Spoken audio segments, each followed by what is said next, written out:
Okay, next person. We're coming out of Pittsburgh again, and here is Sandra Bem. Sandra Bem was born to Peter and Lillian in 1944, so end of World War II, right? In Pittsburgh, Pennsylvania. In her formative years, she was viewed as being rebellious because she had an unconventional way of going about things, about her own life and women's lives. And in her grade school years, her mother contributed to this sense of self, this ungoverned sense of self, to pursue a life equal to men. So, with that, she insisted on wearing pants instead of a skirt, which almost caused her expulsion from her Orthodox Jewish school because, of course, women don't wear that there, right? But she was like, "No, I'm wearing pants." And these situations inspired her to later to work on research on gender roles, sexuality, and androgyny. After earning her bachelor's degree in psychology at the Carnegie Institute of Technology, later Carnegie Mellon, Bem married Daryl and continued to pursue her professional interests. At first, she did not want to get married. She said she didn't want it to hold her back. But Daryl asked if she wanted an equitable marriage, which meant encouraging career achievements and splitting chores and parenting duties. So she said, okay, we'll give it a try. When their two children grew into their teen years, they decided to live in separate households. Since their agreement to share parental roles kind of shifted, but they remained married and friends until her death. Bem is best known for her pioneering work considering androgyny, gender stereotypes, and gender roles. Some of her major publications include Case Study of Non-Conscious Ideology, Training the Woman to Know Her Place, and The Lenses of Gender, Transforming the Debate on Sexual Inequality. Really, really interesting and fascinating books that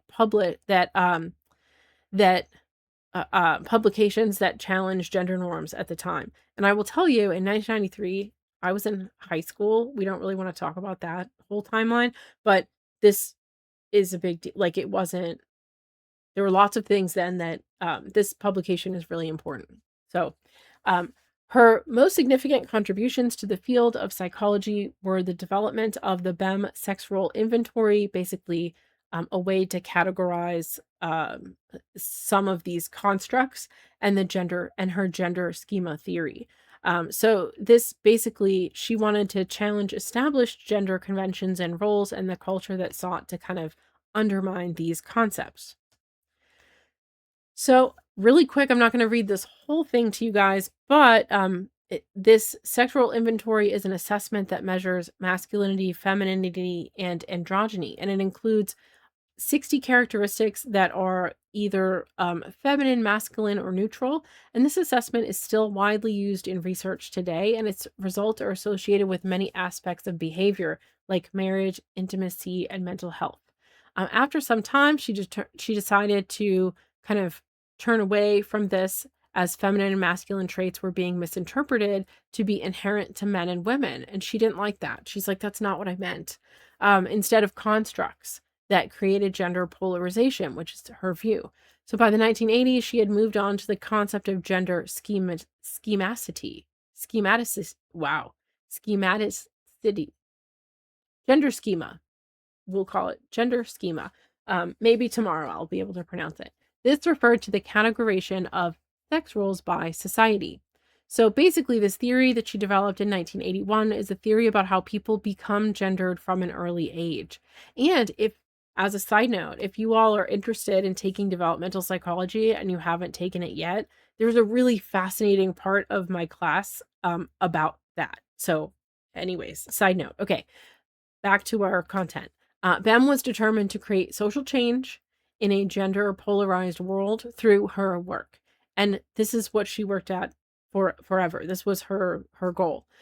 She was at the forefront of an emerging attitude and perspective in the psych community that challenged this long established theory that women who behaved and presented as traditionally feminine and men who behaved and presented as traditionally masculine embodied optimal mental health. She changed that. She was like, hang on a second. This doesn't equal this, right? So it was super interesting. And at that time, she said it's healthy for people to be psychologically androgynous sometimes. You don't always have to have thoughts that are one way or another. And this was considered radical at the time and not in line with what psychologists thought they knew traditionally about gender. So she was basically saying, like, you can feel a thing. And just because you feel a thing and it's feminine, if you're a guy, like, that's okay. Or if you're a woman and you have strong opinions, it doesn't make you masculine per se, right? So, really fascinating. She did so much work in the field. It's fascinating. Okay, next person. John Fryer. So here we have this man from Winchester, Kentucky. He was born in 1937 and he considered himself a farm boy. He was considered a prodigy, super smart. Graduated high school at 15, went to college, and then enrolled in medical school at 19. He was gay and he was fired for being gay in his early career. He was part of the movement to change the DSM to remove homosexuality as a mental illness. Remember, we talked about that before. And he worked to create a safe space and support for AIDS patients in the 90s. So I wanted to highlight him because the 90s were a really rough time for people with AIDS. Okay, Florence Goodenough. Besides the fact that her name is amazing, she is from Pennsylvania.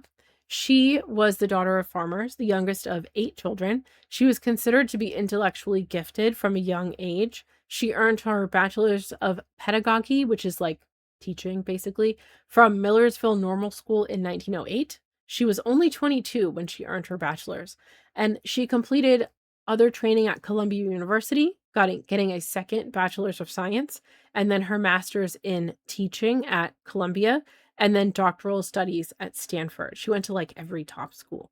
She worked in childhood development. So super, super interesting stuff. If you want to read more about her, please check the links in our course page. Then we have Tsuruko, and basically she graduated 2 years ahead of her classmates in high school and attended college in Tokyo in 1903. And this was the first Japanese woman to earn a graduate degree in psychology.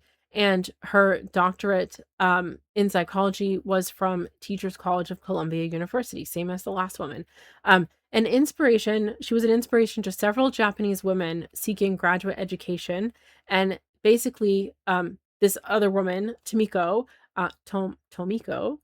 who became the second female psychologist in Japan. Super interesting.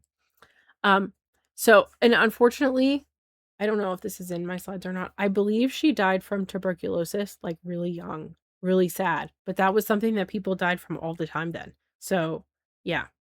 Okay, Molly Harrower. She is from South Africa. She focused on psychosomatic medicine and projective techniques. She was very fond of the Rorschach test, which we will see later in our course, and she used it in various settings. One of her most well-known uses of the test was administering it to World War II soldiers and even some Nazi soldiers after the end of World War II.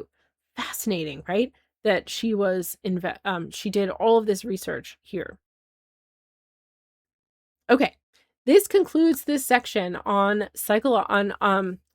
other history of psychology. So there is more to the picture than what I've shared with you, obviously, right? But I tried to pick some people that would make the history of psych kind of bigger and broader and wider than the names and the theories that are traditionally found in our textbooks. So the people that we explored in this section remind us of a couple of important things. Who gets the opportunity to participate in a field matters, and who gets recognized for their contributions matters. So psych has been shaped by the social and historical conditions surrounding it. Understanding the past can help us think more critically about psychology today. And as we move forward, remember that the history is not just about where it started, it's also about how the field is capable of evolving and how it continues to evolve. So thank you for hanging in for this longer section. Sorry, but I wanted to kind of put it all in one. I may split it so you guys don't have to listen to it all at once. But thank you so much for your attention, and I will see you soon in class.